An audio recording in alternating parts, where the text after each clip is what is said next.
হান্নান মাসুদ দয়া করে বসুন।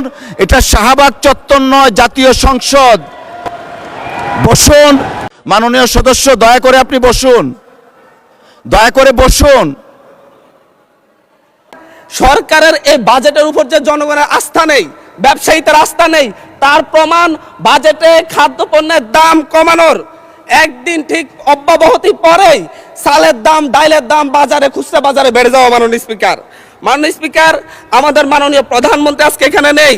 উনি যখন বিভিন্ন ভাষণে গিয়ে অসত্য তথ্য দিয়ে বলেন বিরোধী দল মিছিল করতেছে, মদের দাম কেন বৃদ্ধি করা হয়েছে, কেন সিগারেটের দাম বৃদ্ধি করা হয়েছে, এরকম অসত্য তথ্য দিয়ে যখন মাননীয় প্রধানমন্ত্রী বক্তব্য দেন, আমরা খুবই আশাহত হই। মাননীয় স্পিকার, আমরা আশাহত হই যখন ঋণ নিয়ে কথা বলতে গিয়ে সংসদে, যখন আমরা ঋণ নিয়ে কথা বলতে যাই, ব্যাংকের ঋণ নিয়ে, ইসলামী ব্যাংক দখল নিয়ে যখন আমরা কথা বলতে চাই, তখন মাননীয় প্রধানমন্ত্রী দাঁড়াইয়া যখন বলে আপনারা সবাই জমিদার, যারা ঋণ নেন নাই, এর মধ্য দিয়ে মূলত মাননীয় প্রধানমন্ত্রী ঋণ খেলাপিদেরকে উৎসাহিত করেন। মাননীয় স্পিকার, আমরা এই ধরনের সংসদ আর চাই না। ধন্যবাদ মাননীয় সদস্য, ধন্যবাদ। একটু বসেন, আপনি একটু বসেন। জি, একটু, আরো 3-4 জন দাঁড়িয়েছে, আমি আপনাকে ডাকবো। সবাই একটু ধৈর্য সহকারে বসি আমরা, please. Thank you. Mister Zainul Abedin Faruk, মাননীয় সদস্য। অর্ডারে আপনার ডিসকাশন আছে, আপনি এটা দিতে পারেন, যেহেতু সংসদ নেতাকে নিয়ে কথা বলা হয়েছে। আমি আপনাকে বিনীত অনুরোধ করব, আমরা যেমন তেমনি দাঁড়াই না। যখন একটা অসত্য তথ্য এই সংসদে উপস্থাপন করা হয়, তখনই আমাদের সদস্যের পক্ষ থেকে কথাটা বলার দরকার।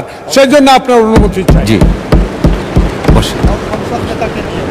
মাননীয় স্পিকার, মাননীয় সদস্য, একটু আপনি যেহেতু মাননীয় প্রধানমন্ত্রীর কথা বলেছেন, মাননীয় সদস্য মির্জা ফখরুল ইসলাম আলমগীর সাহেব কিছু বলবেন কিনা এই বিষয়ে, যদি আপনি ডেলিগেট করেন ওনাকে দিতে পারি।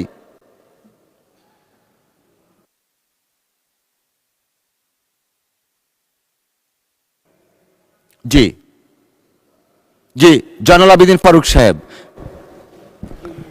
মাননীয় স্পিকার, 2 মিনিট আপনার জন্য, 2 মিনিট।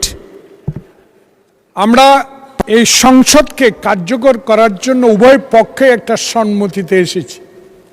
এই সংসদে কোনো অসত্য বাক্য উত্থাপন করা হোক বা এমন কথা বলা না হোক যেই কথায় আমাদের মান সম্মান হানি হয়, সংসদ নেতাকে কটূক্তি করা হয়।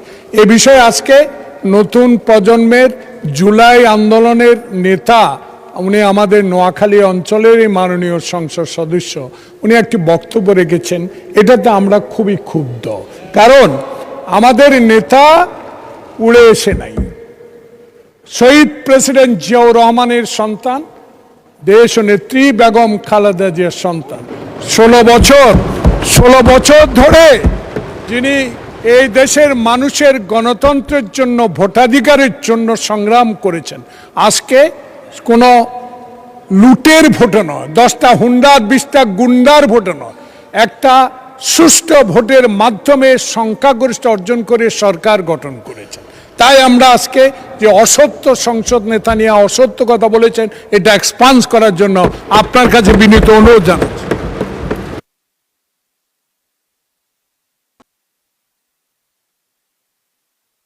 মাননীয় বিরোধী দলীয় চিফ হুইপ, আমরা আসলে বিতর্কে যেতে চাচ্ছি না। একটা বক্তব্যের প্রেক্ষিতে উনি বক্তব্য দিয়েছেন। আমরা আসলে এভাবে চললে তো সংসদ, আচ্ছা 1 মিনিট আপনাকে সময় দেয়া হলো। মাননীয় স্পিকার, এখানে মাননীয় সংসদ সদস্য দাঁড়ালেন, তিনি যদি স্পেসিফিক্যালি বলতেন কোন তথ্যটা এখানে অসত্য, উনি তো ওনার বক্তব্যের প্রেক্ষিতে বলেছেন, উনি কিন্তু ঢালাওভাবে বলে গেলেন যে বক্তব্য অসত্য কথা বলা হয়েছে। ওনাকে তো ফ্যাকচুয়ালি বলতে হবে কোন ইনফরমেশনটা এখানে ভুল ছিল। আর মাননীয় সংসদ নেতার কথা যদি বলেন, প্রধানমন্ত্রীও ভুল করতে পারেন। প্রধানমন্ত্রী এই মাননীয় সংসদে দাঁড়িয়ে বক্তব্য দেওয়ার সময় স্লিপ অফ টাং হয়েছেন, উনি তার ভুল শুধরিয়েছেন। ওনার বক্তব্যের সমালোচনা করার অধিকারও বিরোধী দলের আছেন। ফলে উনি অবশ্যই ওনাকে আমরা সম্মান করি, উনি জিয়াউর রহমানের সন্তান, খালেদা জিয়ার সন্তান, প্রাইম মিনিস্টার, সংসদ নেতা, কিন্তু তার মানে এই না যে তাকে নিয়ে কোনো কথাই বলা যাবে না, তার কোনো বক্তব্যের সমালোচনা করা যাবে না। আমরা তো গণতন্ত্রের দিকে যেতে যাচ্ছি, আমরা কোনো ফ্যাসিবাদের দিকে আবার যেতে চাচ্ছি না। ফলে এটা যাতে মাননীয় স্পিকার আপনি বিবেচনায় রাখেন সিদ্ধান্ত নেওয়ার ক্ষেত্রে। জি, মাননীয় মন্ত্রী মির্জা ফখরুল ইসলাম আলমগীর।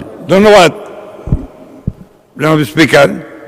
আমাদের মাননীয় ডেপুটি দুঃখিত বিরোধী দলের হুইপ, যে চিফ হুইপ যে কথাটা বললেন, আমার মনে হয় এটা সত্য নয়, সঠিক নয়।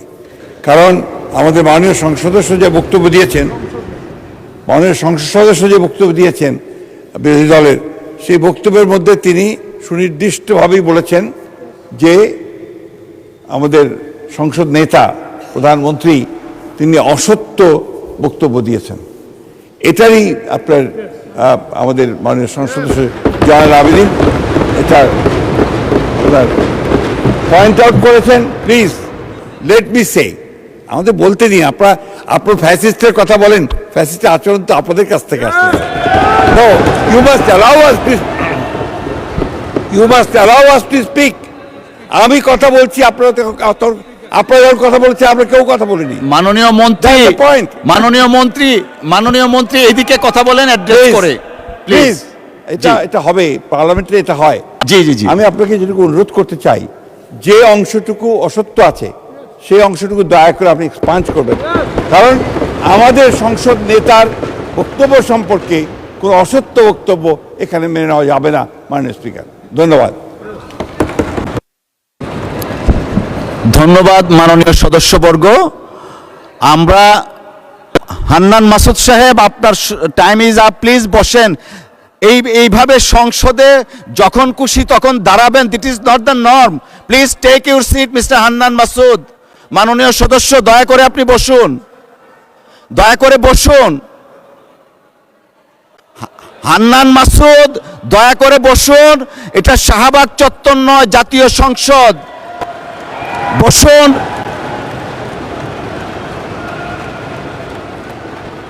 May I humbly request you to take your seat, please?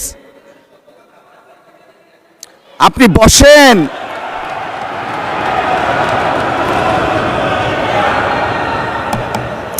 মাননীয় সদস্যবর্গ, মাননীয় সদস্য নোয়াখালী 6 আসনের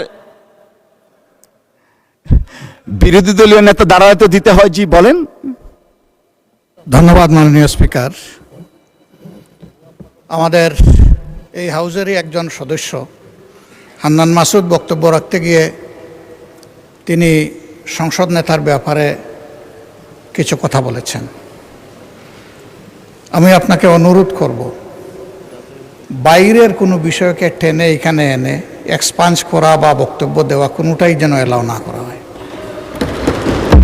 কারণ আপনি এইমাত্র বলেছেন যে এইটা সাভার স্কয়ার নয় বা শাহবাগ স্কয়ার নয়। তার মানে হচ্ছে সংসদের ভিতরে একটা সংসদীয় নর্মস আছে, বাইরেরও একটা গ্রামার আছে। যার যার গ্রামারকে সেই জায়গায় আমরা রাখি। বাইরের জবাব বাইরে দিব, সংসদের জবাব সংসদে হোক।